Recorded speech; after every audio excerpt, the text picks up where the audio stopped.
Madame, messieurs, chers téléspectateurs de la chaîne, la nouvelle chaîne congolaise, bonjour du lieu où vous nous suivez. Euh, plus une société est dépravée, moins elle est prospère.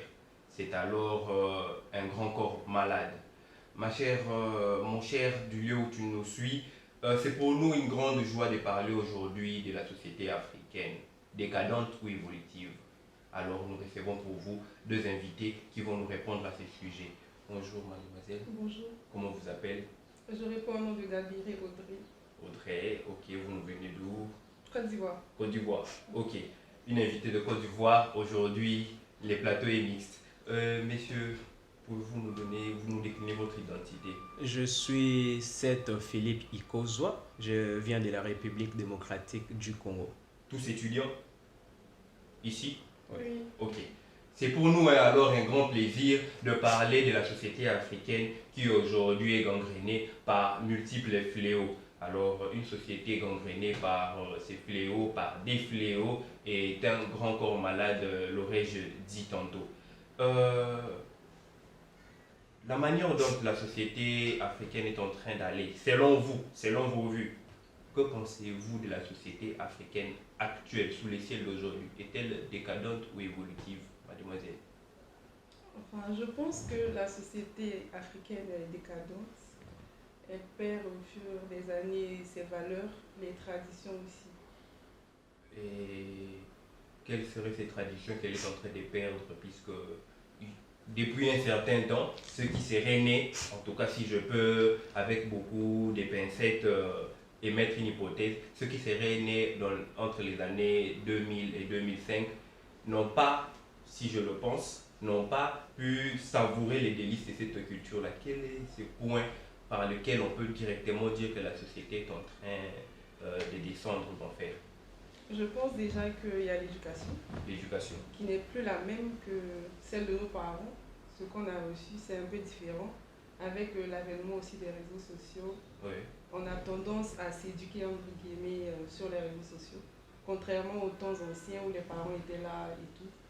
Et on avait cette éducation-là différente de maintenant. Je pense que aussi c'est dû à l'évolution. À l'évolution. Le temps change et tout. Ça veut dire les temps ont changé, messieurs, les temps ont changé. On En nous dit effet. les temps ont changé, c'est ce qui fait que nous soyons décadents. En effet. Est-ce l'évolution du temps une décadence pour l'Afrique ou l'Afrique elle-même ne suit pas les temps? Je dirais que l'Afrique suit les temps, Oui, mais pas d'une bonne manière. Pas d'une bonne manière. c'est-à-dire? On n'a qu'à voir des exemples, par exemple, des exemples qui nous viennent de par-ci par-là, ou des images, des faits que nous connaissons de nous-mêmes. Oui, On n'a qu'à constater que l'Afrique est dans le temps, mais oui. l'Afrique ne suit pas les temps par rapport déjà à l'éducation, comme Madame Audrey l'a évoqué là-dessus. L'éducation, et il y a plusieurs faits qui culminent là-dessus. Ok, mais Mobutu, c'est ce que vous pouvez le Ouattara de la République démocratique du Congo, disait qu'un fruit mûr ou pas mûr, face à l'ouragan et la tempête de l'histoire, tombe quand même. En principe, l'on devrait être en train de suivre les temps et être dans les temps.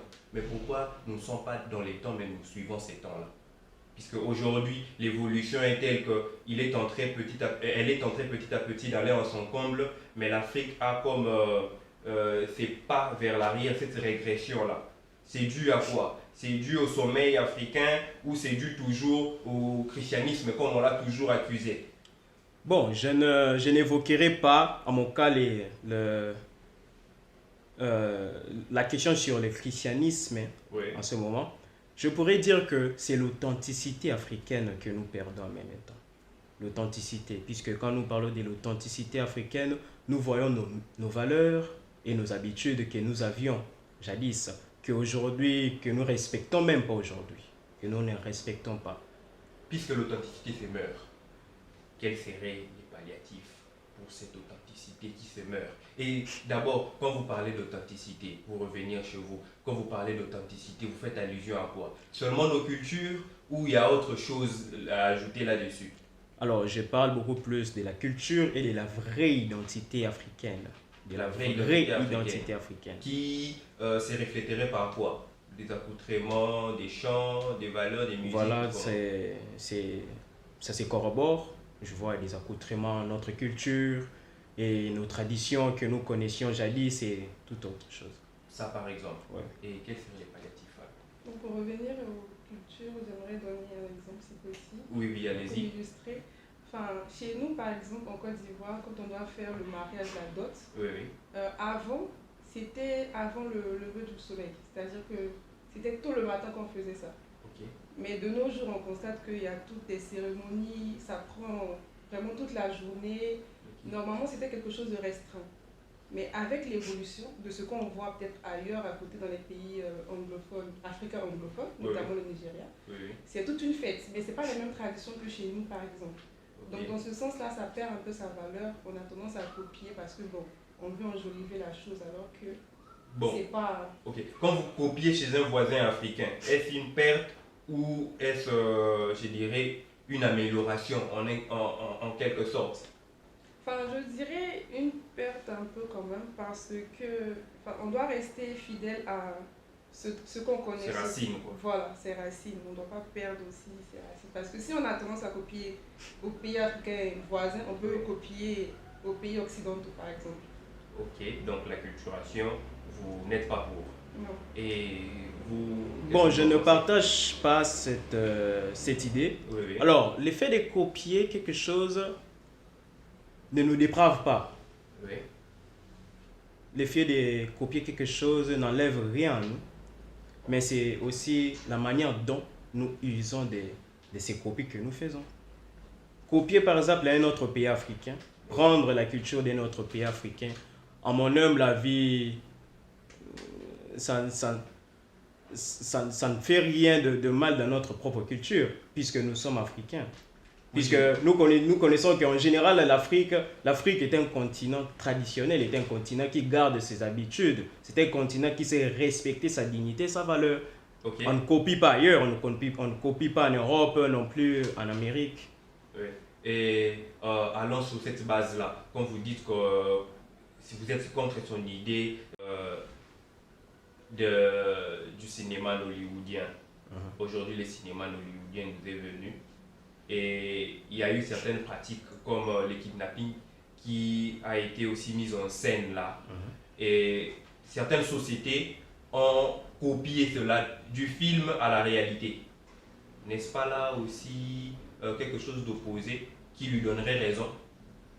Voilà. Il y a une chose sur laquelle nous devons marteler. Oui.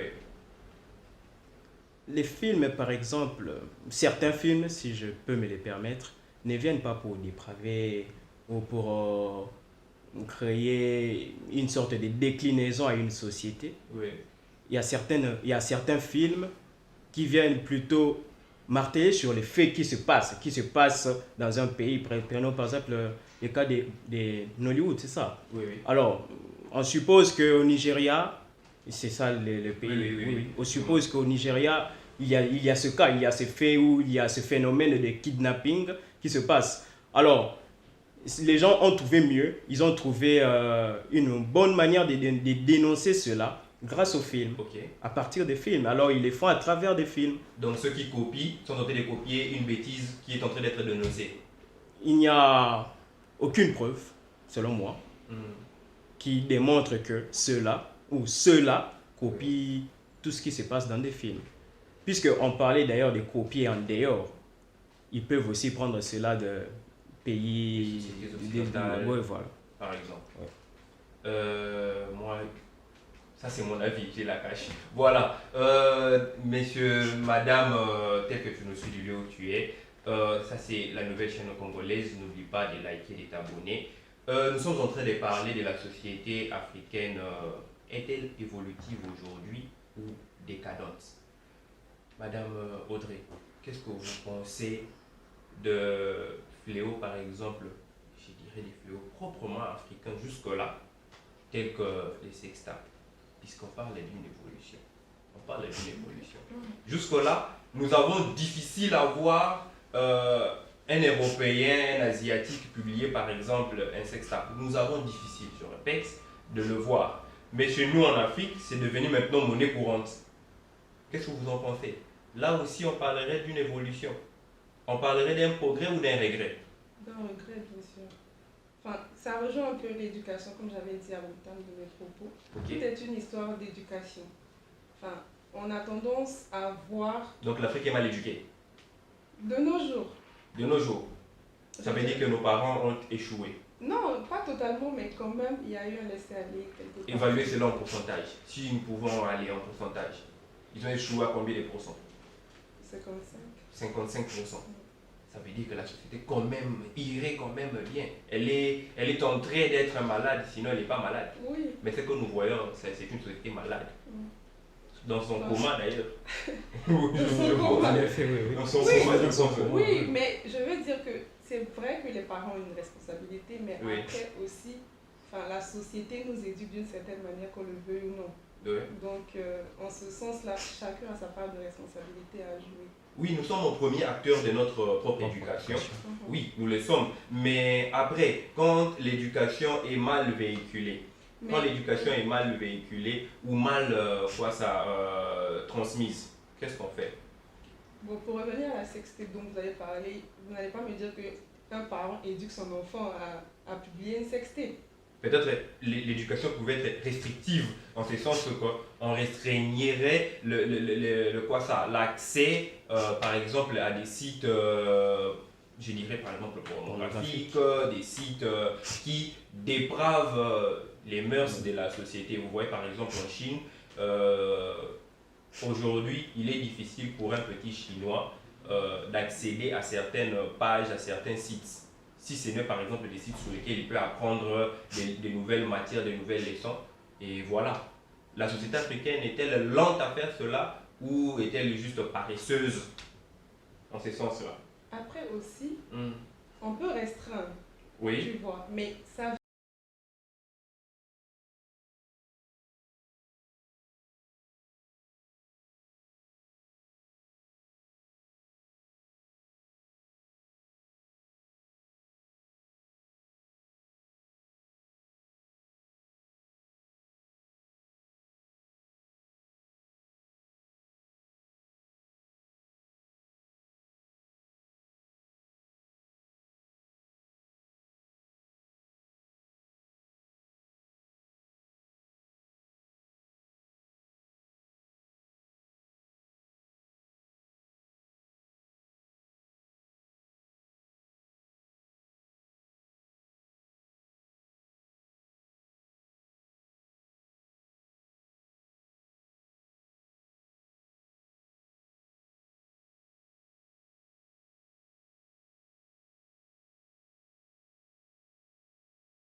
Et sur quel plan? Restriction, oui, on va restreindre, on va dire quoi? N'utilisez plus le téléphone pendant que le monde évolue, vous l'avez dit. Ah, je l'avais dit précédemment, mais Ouais. c'est une question de choix d'abord. Et puis après, c'est vrai que les autorités pourraient intervenir, mais c'est une question de choix. Déjà, il faut savoir, il faut se rendre compte, quand tu vas mal, il faut toi-même te rendre compte déjà que tu vas mal pour qu'on puisse t'aider. Mais si tu te plais dans la situation dans laquelle tu es, où tu n'es même pas au courant que tu es en train de te dépraver, c'est un peu difficile. Un peu difficile. Ah, donc, si je comprends bien, vous voulez que nous rentrions dans la morale clause. Dans la morale clause, Bersang, en fait, s'insurge en faux contre une morale qui est totalement fermée. C'est de là que vient l'Afrique. L'Afrique était dans la morale clause où tout devait se faire en fonction d'un certain échiquier, on devait remplir certaines normes et il suffisait d'enfreindre l'une d'entre elles pour être blâmé et puni. On est sorti à une morale ouverte, aujourd'hui que tout le monde peut prôner, une morale ouverte, mais elle est en train de faire quoi à l'Afrique? Vous voyez où nous sommes en train d'aller? Où nous sommes. Alors ma question est celle de savoir, je répète encore ma question. L'Afrique est-elle évolutive ou décadente? L'Afrique est décadente, à mon avis. Quels sont les points sur lesquels l'Afrique peut être dite décadente? Alors, il y a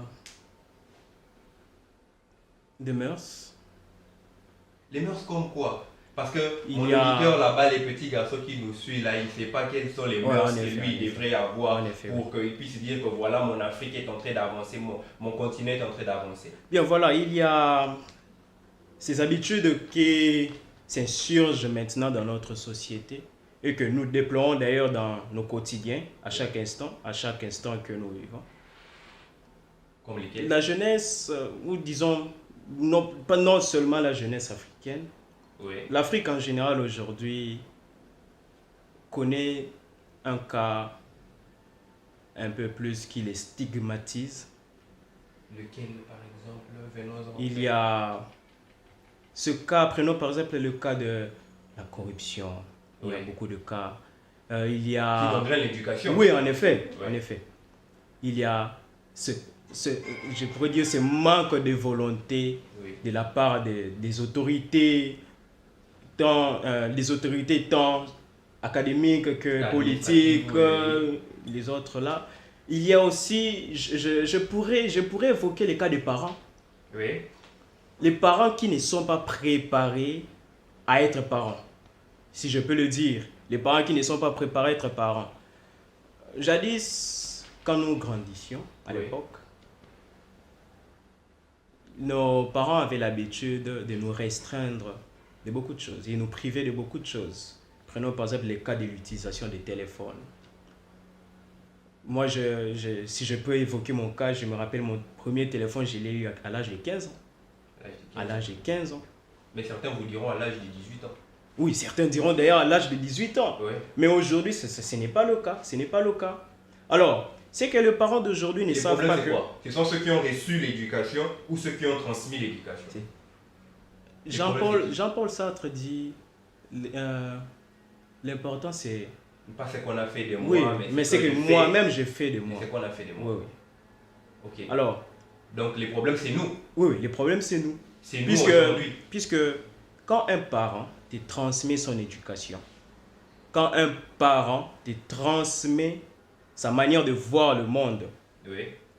à toi comme une grande personne, à toi, la personne à qui on a transmis cette éducation, qu'est-ce que tu dois faire? D'intérioriser cela, de faire de cela ton cheval de bataille, de faire de cela ton arrosoir qui arrose ta vie du jour au lendemain. Vous l'intériorisez, mais comment l'extérioriser puisque ceux qui sont... Alors, on on l'extériorise aussi par notre manière de marcher dans la société. Et c'est ce qui n'est pas le cas aujourd'hui. C'est ce qui n'est pas le Ça cas veut dire que nous aujourd'hui. avons perdu. On a perdu. Donc l'Afrique n'est même n'est L'Afrique, pas le temps. moi, je le dis toujours que l'Afrique se perd. L'Afrique peut bien être dans le temps, peut-être au niveau de la technologie, dans certains cas. Mais l'Afrique, au niveau de dignité, au niveau de valeurs, au niveau des habitudes, de mœurs, l'Afrique n'est pas dans les temps. L'Afrique n'est pas évolutive, l'Afrique est décadente. Madame, monsieur, chers téléspectateurs, allant du berceau de l'humanité aujourd'hui à une poubelle et à un vrai dépotoir, l'Afrique est décadente. Quel serait le palliatif? Je reviens là-dessus. Quel serait le palliatif? Quel est ce remède? Quelle est cette panacée universelle qui viendra nous sortir? Quel est ce fil d'Ariane qui viendra nous sortir de cette panacée universelle-là? Quel est ce fil d'Ariane? Quel est ce remède qu'on peut appliquer, donner à l'Afrique qui est aujourd'hui dans les comas pour la ressusciter en fait de son coma?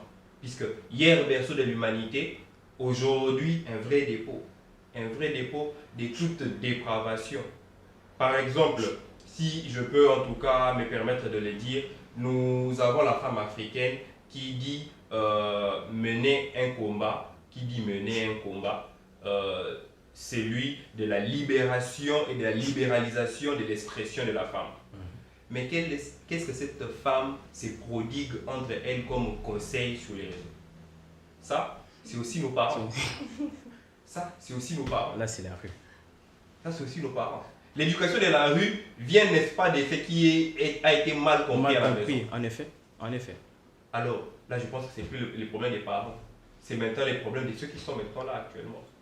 Bon, Qu'en pensez-vous? dire que ce n'est pas le problème des parents, ça sera de trop au niveau des raisonnements, puisque chaque personne, comme la dame l'a dit, chaque personne joue un rôle clé au niveau de la société. Un rôle clé. Un rôle qu'ils ont joué et que nous ne savons pas retransmettre. Pourquoi nous ne savons pas retransmettre cela? Puisque ils n'ont pas, si je pourrais le dire, ils n'ont pas pris alors soin de poursuivre cette marche, de suivre à fond ce qu'ils ont eu à transmettre à leurs enfants, qu'ils devaient aussi transmettre vous venez dans de la nous dire société. ici que nous sommes nous-mêmes maîtres de ce que nous apprenons. En effet, nous sommes... pas ce qu'on a fait de nous, mais ce que nous faisons. De ce qu'on a fait de nous, en effet. Oui. Ça veut dire que c'est nous-mêmes qui sommes en train de dépraver notre société, de la ranger par ce que nous sommes en train de copier ailleurs, et nous copions-collons crûment tout ce qui est fait ailleurs. Aujourd'hui, je vais vous donner un petit exemple. L'Afrique connaît cette histoire d'aller se faire bronzer par exemple à la plage. Non, ça c'est pas l'Africain ça. Mais quand j'ai fait un petit tour en Europe, je reviens, je veux que tous mes enfants fassent comme ça parce que pour moi, c'est ça en fait l'intellect. L'intellect c'est ça en fait. C'est comme ça. Et nous qui ne partons pas à la plage, nous sommes moins civilisés. C'est ça l'Afrique d'aujourd'hui. C'est ça l'Afrique d'aujourd'hui. Elle est dépravée, n'est-ce pas? En effet. Donnez-nous des faits par lesquels l'Afrique maintenant, que les petits qui me suivent là-bas, que la dame qui me suit derrière l'écran puisse se rendre compte de la dépravation dans laquelle l'Afrique est en train de baigner. On avait parlé des sextapes tout à l'heure. Oui, ça c'est le côté éducationnel. Il a parlé du côté administratif. Et quel autre côté qui ferait que l'Afrique puisse être aussi asphyxiée jusqu'à ce point? Même le côté spirituel. Et le côté spirituel. Donc vous accusez le christianisme.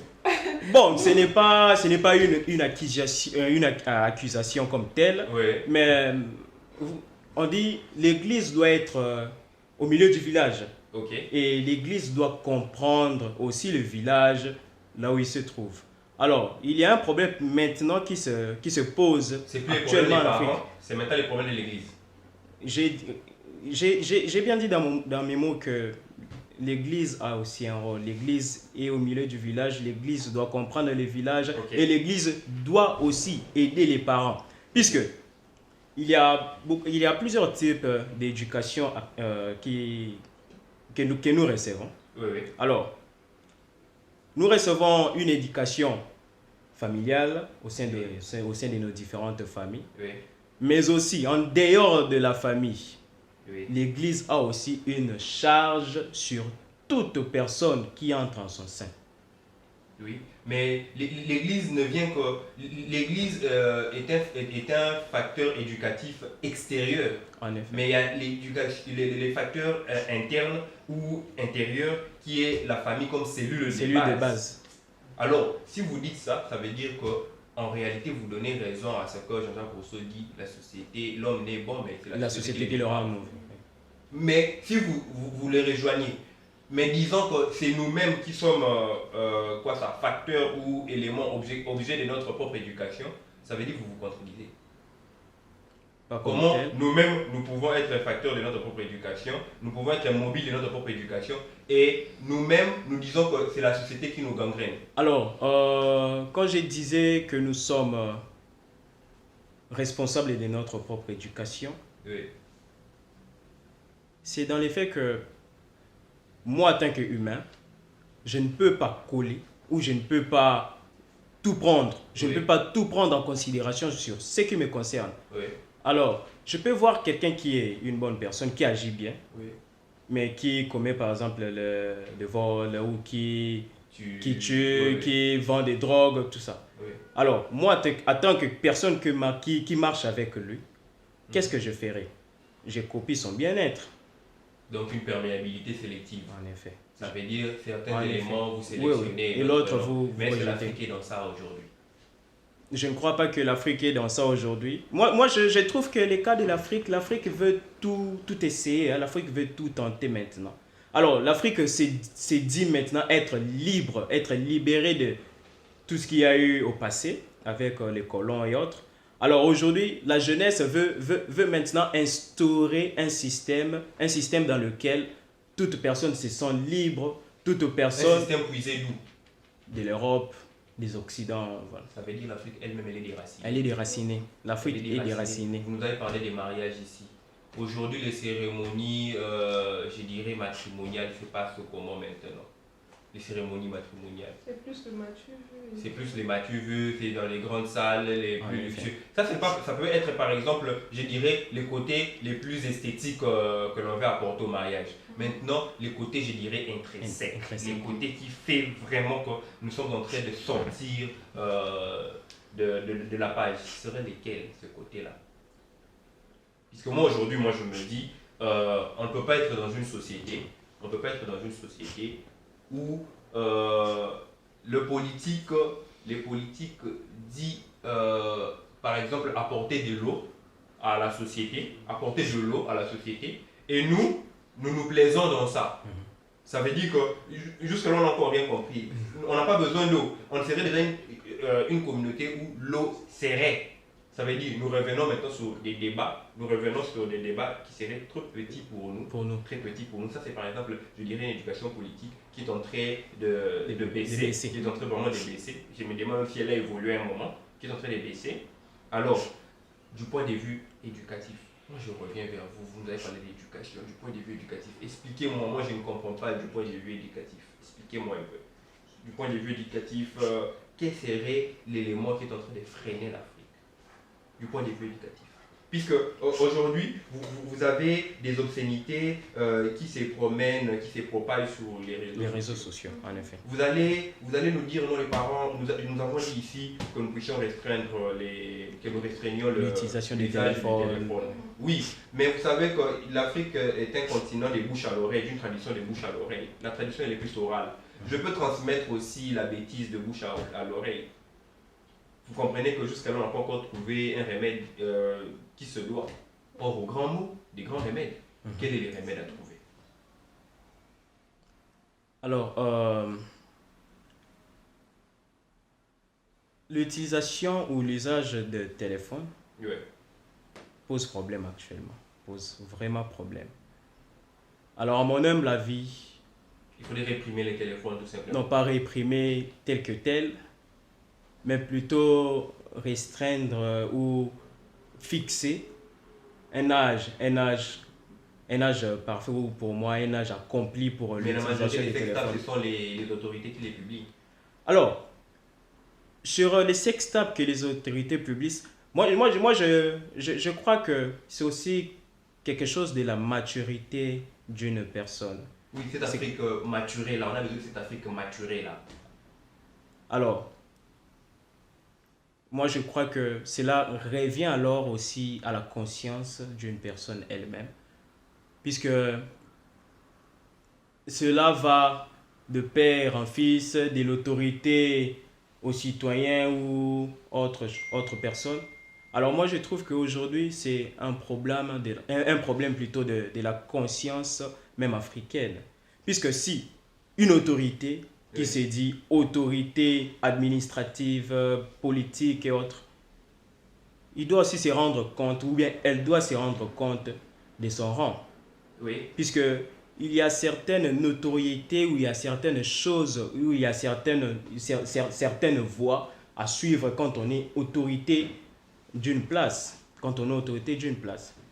Alors moi je trouve que c'est cet effet de vivre dans l'opulence, je crois, opulence financière et autres, c'est ce qui pousse aujourd'hui nos autorités. Donc la richesse déprave.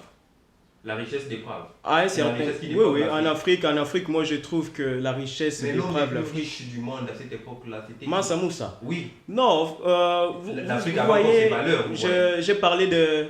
J'ai usé, si je peux le dire, du mot jadis. Ouais. Alors là, c'est l'Afrique d'antan. Alors nous sommes de l'Afrique d'aujourd'hui. Alors, peuple africain d'aujourd'hui qui voyage pour l'Europe, en Europe, en Occident, et il prend ce qui est de là, il ramène ça en Afrique. C'est toute une société qui se rabaisse, qui perd sa dignité et sa valeur. Donc, madame, messieurs, il est ici un problème de conscientisation. Est-ce vraiment là la question? De conscientiser un peuple. Est-ce vraiment ces peuples-là ont vraiment une conscience? Est-ce vraiment ces peuples africains ont une conscience? mademoiselle? Qu'est-ce que vous en Le pensez? peuple africain a une conscience. A une conscience, mais une conscience qui jusque-là ne l'aide pas à entrer dans les temps, sinon à suivre les temps. C'est lui qui suit, continuera à suivre toujours. Est-ce qu'on a besoin d'être derrière ou on a besoin d'être avant, premier? L'Afrique a besoin d'être première des classes ou a besoin d'être dernière des classes toujours? Quand on doit citer les continents, on commence par les autres et l'Afrique en dernier lieu. C'est ça ce que nous voulons, qu'on nous appelle toujours tiers-monde. Tiers-monde en fonction de quoi? Puisque aujourd'hui on ne sait pas nettoyer devant sa parcelle. Aujourd'hui on ne sait pas comment recycler les déchets non biodégradables par exemple. Seulement ici quelque peu, il y a au Nigeria une dame qui a commencé à recycler des pneus de voitures et ça fait parler. Et pour peu que nous sachions, nous savons que si en tout cas ils ont bon cœur, elle ne pourra pas faire long feu, elle pourra faire 2 mois, 3 mois. Pourquoi? Ça aussi c'est un problème de conscientisation. Est-ce ces cœurs-là de vouloir toujours rester en arrière est un cœur qui demande la conscientisation? Ou c'est les problèmes de l'être africain? C'est plus l'être africain. C'est plus l'être africain. L'être africain en lui-même. Oui, je dirais. Mais l'être africain lui-même, qu'est-ce qu'il a fait pour être aussi mauvais comme ça, à retenir sa propre évolution? Enfin, je pense qu'après aussi la colonisation, on a... Maintenant c'est la colonisation. Ouais, puisqu'il y a plusieurs faits, qui entrent en jeu sur ce. Oui. Alors, à ce sujet, moi je dirais que l'Afrique a beaucoup de potentiel. Oui. Lesquels par exemple? L'Afrique est un continent que les gens doivent plutôt respecter. L'Afrique a des personnes qui, quand elles partent ailleurs, dans d'autres continents, on les applaudit, on les acclame par rapport à leur manière d'être, à leur manière de vivre. Mais est-ce qu'on a pu garder cela? Alors là, ça résulte alors d'un mauvais cœur de l'Africain, de l'être africain actuellement. Puisque on a dit l'Afrique d'attendre, l'Afrique... Des manques de conscientisation ou juste un cœur moins disposé à aider? Bon, un cœur moins disposé à aider... Moins disposé à évoluer. Un cœur moins disposé à évoluer n'est pas conscient de sa propre nature, n'est pas conscient de sa vie en place, n'est pas conscient de ce qui se passe tout autour de lui. Puisque moi qui sais qu'aujourd'hui, par exemple, que je ne vis pas une vie que je désire, je suis là qu'à quémander, à frapper par-ci, par-là, ça et là. Alors qu'est-ce que je dois faire? Ouais. Et je vois l'autre qui, par exemple, a une société d'assurance et une société de transport. Alors qu'est-ce que moi je dois faire? Je dois les soutenir pour qu'il évolue.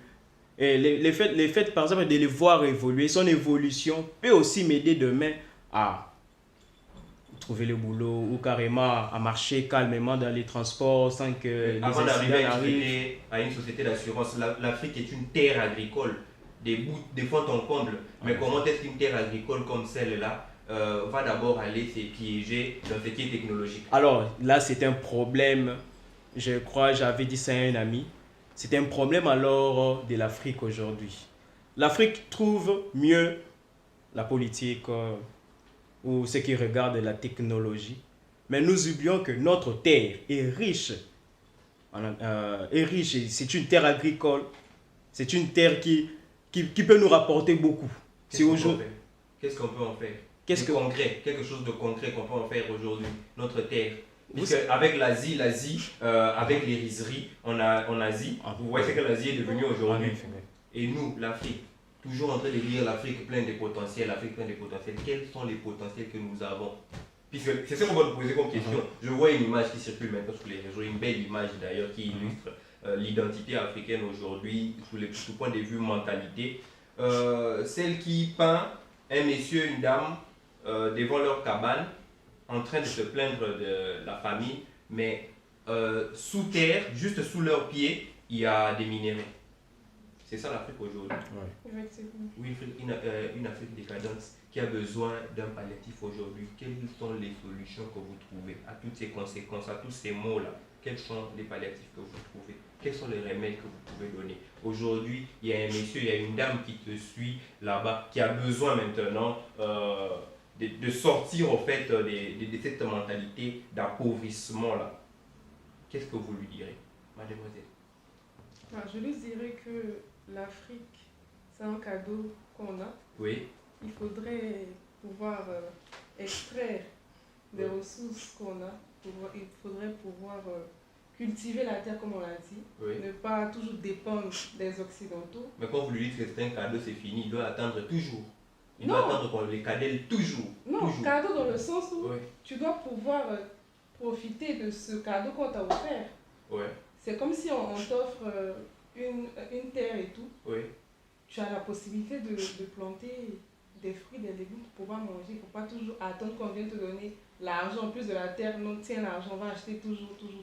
Mais c'est la mentalité africaine aujourd'hui. Nous avons des terres, nombreuses terres d'ailleurs. Nous avons des bétails. Notre peuple est pasteur. Notre peuple est pasteur. Mais aujourd'hui, nous sommes où? Notre peuple est cultivateur. Aujourd'hui, nous sommes où? On nous a laissé un héritage, comme le disait La Fontaine dans Les laboureurs et ses enfants. Travaillez, prenez de la peine. Mais est-ce que nous travaillons, nous prenons cette peine de travailler notre terre? Il faudrait une sensibilisation aussi dans ce sens. Une sensibilisation d'un peuple inconscient. Ça peut ramener à la conscience. Ça peut ramener à la conscience. Oui, bien Quand évidemment. on les sensibilise, En quel sens ça peut ramener à la conscience un peuple qui ne veut pas déjà avancer? Non, mais il y a la volonté. Il y a la volonté d'avancer. La volonté, elle est moindre là. alors il y a... Donc, je dis que si tu as la volonté, Oui. tu peux faire plusieurs choses. Il faudrait qu'il y ait une volonté déjà du peuple africain de vouloir sortir En de effet. ce dont on est actuellement. En effet. Oui. Il faudrait une prise de conscience parce que, comme je l'ai dit, Oui. si tu ne sais pas que tu es dans un mal, on ne peut pas t'aider. Il faudrait que toi-même tu te rendes compte que j'ai vraiment besoin d'aide pour avancer. L'aide viendra de qui? De l'Africain toujours ou de l'Européen comme nous en avons eu l'habitude? Enfin, L'aide. de deux, mais plus Non, moi d'Africains déjà, Oui. de soi-même d'abord, Oui. et puis ensuite de nos frères africains. L'Afrique, c'est un continent quand même. Oui, de nos frères africains par exemple, qui partent aussi piller ailleurs. Ailleurs. Il faudrait aussi une sensibilisation de quand Est-ce que on l'Afrique- part, il faut savoir qu'on doit revenir Ok. pour exploiter ce qu'on a. Est-ce que l'Afrique On manque part- de quelque chose? On part ailleurs, pourquoi déjà? Pour trouver une solution Mhm. aux problèmes qu'on a déjà chez nous. problème Par Donc qu'on a exemple- déjà. nous-mêmes n'avons pas la solution de nos propres problèmes. Non, par exemple déjà les universités. Oui. Nous tous on est étudiants à Étranger, l'étranger. ok. Pourquoi on a quitté nos pays pour venir à l'étranger? C'est pour élargir les connaissances. C'est pour- Élargir la connaissance. Non, il y a... en a, mais Non. nous voulons élargir. Ce n'est pas un problème Je suis pas d'accord avec d'élargissement de la connaissance, puisque la plupart des personnes emploient le mot acquérir l'expérience européenne. Ouais. Alors là, c'est un vrai problème actuellement. Quand est-ce qu'eux vont vouloir Et acquérir oui, notre voilà, connaissance? là c'est un vrai problème, puisque ce sont des mêmes bases. Oui. Prenons les cours de médecine, les cours de droit. Bon, prenons par exemple la médecine. L'être humain, nous sommes tous biologiquement parlant semblables. Nous avons tous un sang rouge. Oui. Mais pourquoi un Africain ne veut pas étudier la médecine en Afrique, mais il veut étudier la médecine en Europe? Moi, je crois que c'est un problème, et je trouve que c'est un problème des systèmes actuellement en place. J'ai évoqué le cas de la corruption. Oui. J'ai évoqué le cas de la corruption. Oui. Comment est-ce qu'un étudiant peut évoluer si on lui fixe des choses ou on lui demande de faire certaines choses dont j'ai tel et non pour qu'il évolue? Non, si vous taisez les noms, on ne saura pas quelles sont ces choses. Il faut dire corruption, appelons chat-chat. Si c'est une corruption, appelons chat-chat. Si c'est par exemple aller s'adonner à des relations intimes avec un professeur, il faut les dire Oui, aujourd'hui. bon, en fait, L'Afrique a besoin d'évoluer. c'est Si on ne sait voilà. pas dire la raison d'ailleurs, dans laquelle on est, on ne saura pas. c'est d'ailleurs un vrai problème actuellement dans les systèmes éducatifs de l'Afrique actuellement. C'est Donc, un on doit vrai rester dans problème. l'école, mais C'est un aujourd'hui, vrai problème. on dit aussi autre chose. L'école empêche. L'école empêche. L'école, dans ce sens aujourd'hui, Oui. empêche même un enfant d'évoluer. Comment est-ce que moi, un professeur qualifié de ce nom, je propose une relation sexuelle avec un ou une étudiante pour qu'il passe un cours. Alors, d'où Les problèmes du cerveau africain. oui, c'est ça, c'est ça aujourd'hui un problème. C'est ça aujourd'hui un problème. Alors, conséquence de cela, et demain, si ce professeur-là tombe malade, il n'ira pas dans l'hôpital de son étudiant, il cherchera à partir en Europe. Tout ça pourquoi? Parce que lui-même, le professeur, a occasionné cela. Et l'étudiante a accepté. Il y a... Oui. Moi, j'ai dit que l'étudiant, il y a consentement. Oui. Alors, l'étudiant ou l'étudiante est devant un fait accompli. Alors, elle s'est dit, bon, voilà, moi, Il y a plusieurs universités pourtant. Voilà, j'avance. Elle s'est dit, voilà, moi, j'ai besoin d'évoluer, moi, j'ai besoin de ceci, j'ai besoin de passer les classes. Alors, il y a ces professeurs qui viennent me dire, voilà, tu vois... moi, je peux te donner 100% sans toutefois étudier. D'ailleurs, fais ceci, fais cela. Alors moi, je trouve qu'aujourd'hui, c'est un problème. Ce n'est pas tout le monde qui a cette mentalité de refuser quelque chose, de penser 2 fois ou 7 fois même à une chose. Ce n'est pas tout le monde qui a cette mentalité, ce n'est pas tout le monde qui a cette grande résistance devant de telles choses. Il y a certaines choses, quand tu dis, bon voilà, je te donnerai ceci, je te donnerai cela, c'est tout. Mais venons-en au fait. Quel est le remède que vous proposez? Quel est ce médicament que vous proposez à l'Afrique? Puis apparemment, les comas de l'Afrique est tel qu'un coma qui déjà est en train de frôler la mort. Ouais. Bon, disons-nous clairement, quel est le remède que vous proposez? Alors on dit, à tout problème, une solution. Laquelle maintenant? Alors, pour des cas qui concernent le sujet, par exemple, des éducations en Afrique et de la corruption, il suffirait de dénoncer cela. Oui. Et quand on dénonce, il faut qu'il y ait aussi une action. Alors, l'action, c'est de punir toute cette personne qui commet la corruption, toute cette personne qui commet une violation éducationnelle ou éducative vis-à-vis ou à l'égard d'un étudiant ou une étudiante. Alors, si un professeur m'approche, par exemple, pour me proposer telle ou telle autre chose pour que je passe des classes, moi je les dénonce. Je les dénonce. Mais vous avez parlé d'un système déjà mort. Alors, le système est mort, mais puisque c'est un système, on pourra aussi trouver une solution pour cela. Alors, il suffit juste... Donnez-nous une solution. Il suffit de mieux préparer. Moi, je trouve que on doit faire un changement de toute personne qui est en charge de telle ou telle autre institution. Alors, la solution, c'est de préparer toute personne qui viendra remplacer. On prépare les jeunes d'aujourd'hui. Donc, ceux qui sont là ne sont pas préparés, quoi. Ceux qui sont là. Oui. Ils pouvaient bien ils pouvaient bien être préparés, mais lent. Oui, la lenteur est due à quoi? Faudrait arriver à citer nommément, à trouver nommément chaque problème de manière à trouver une solution directe, je dirais, pour contrecarrer l'évolution de ce mal-là. Vous voyez un peu? Ça, c'est le problème. Mademoiselle, nous sommes en train de chuter. Quel est le remède? Quel est le médicament à apporter? À quel problème? Parce qu'on a cité beaucoup de problèmes. Il y a plusieurs problèmes. Moi, j'ai besoin d'une solution, de 15 solutions, de 20 solutions pour qu'aujourd'hui, mon téléspectateur là-bas puisse se rendre compte en fait de ce qui se passe et comment y apporter une solution. Bon, déjà, au niveau des réseaux sociaux, Oui. Il faudrait qu'on ait des lois Ouais. pour punir certains actes, par exemple. Un peu comme la Chine. Et oui, un peu dans ce sens-là, pour Oui. punir, pour que ça serve de leçon aux autres personnes qui voudraient, par exemple, publier une sextape ou bien avoir des propos de diffamation envers des gens. Il faudrait qu'il y ait des lois bien établies. Et qu'on respecte ces lois. Oui. Okay. Parce qu'il peut y avoir des lois, mais si elles ne sont pas mises en vigueur, ça ne servira à rien. Okay. Donc il faudrait vraiment insister.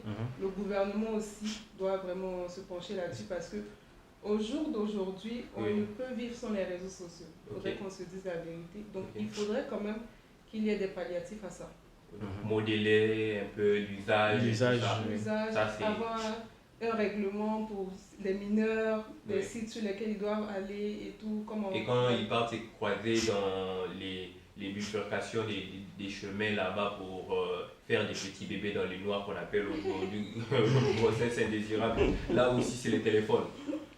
En quelque sorte, mais c'est plus l'éducation. Là, c'est l'éducation. Là, c'est l'éducation. Quel palliatif des parents. apportez-vous maintenant à l'éducation? Bah, il faudrait que chaque parent soit conscient qu'il est responsable quand même en grande partie De l'État. de l'État. De l'État. Oui. Voilà, donc une éducation un peu stricte quand même. Ok. Même si après, je reviens, chacun est responsable de ses actes, Ouais. mais quand même une éducation un peu stricte. Ok, d'accord. Et est-ce que vous pouvez nous dire en des très petits mots Alors, comme conseil comparatif? je dirais que moi, je m'attache et je martèle beaucoup plus sur la société ou sur la jeunesse africaine actuelle. Alors, la jeunesse d'aujourd'hui est richesse de demain. Oui, La jeunesse d'aujourd'hui sera salvatrice pour demain. oui. Alors, Si elle comprend. si elle comprend. Oui. Alors, le travail, le grand travail qu'a cette jeunesse aujourd'hui, c'est d'être conscient de ses actes et faits. De pouvoir penser 2, 3, 4 à 7 fois avant d'agir et voire même faire une table rase, de douter complètement de ce que nous voulons poser comme acte. Et plus cela sera fait, plus avec de sacrifices, beaucoup oui, beaucoup d'efforts, beaucoup de travail intrinsèque, beaucoup de conseils. Je crois que demain, on trouvera une clé qui ouvrira, je crois, l'évolution ou le développement de l'Afrique. Voilà, madame, messieurs, chers téléspectateurs, nous voici maintenant, en tout cas, au crépuscule de notre émission. C'était pour nous un plaisir d'être avec vous cet après-midi. Vous parler un peu de l'Afrique aujourd'hui, sous le siège d'aujourd'hui, est-elle décadente ou évolutive? Avec vous, nous avons pu constater qu'elle est vraiment décadente. Avec vous, nous avons pu sortir certaines solutions, certaines pistes de solutions. C'était pour nous un plaisir, même nous n'allons pas sortir comme un plateau comme ça. Vous pouvez nous saluer 2-3 personnes rapidement que vous connaissez, 2 personnes qui par exemple comptent pour vous, par exemple les parents, quelqu'un de cher qui est derrière l'écran qui vous suit. Bah, je salue au passage ma mère. Oui. Elle sera très contente d'ailleurs. Ok. D'accord. Et aussi mon père. Ah, ok, d'accord. En tout cas, je vous salue moi aussi et qui saluerez-vous? Je salue tous mes amis. Ok. Je ne vais pas me mettre à citer vos noms ici. Et je salue plus particulièrement Léonida Djampo. Ok. Je salue la Dada Ruth, celle qui nous a permis à participer à cette émission. Ok, madame, messieurs, c'est pour nous un grand plaisir encore, je vous l'avais dit, de vous savoir nombreux derrière vos écrans quand vous vous abonnez, quand vous aimez. C'est pour nous une motivation de revenir vers vous avec des nouvelles questions et des nouvelles réponses qui font évoluer l'Afrique telle que vous la connaissez. Je salue alors les héros dans l'ombre, notre équipe qui est toujours là avec nous et qui ne nous lâche jamais. En tout cas, je salue aussi la rédactrice en chef et que les seigneurs vous bénissent prochainement. Salut.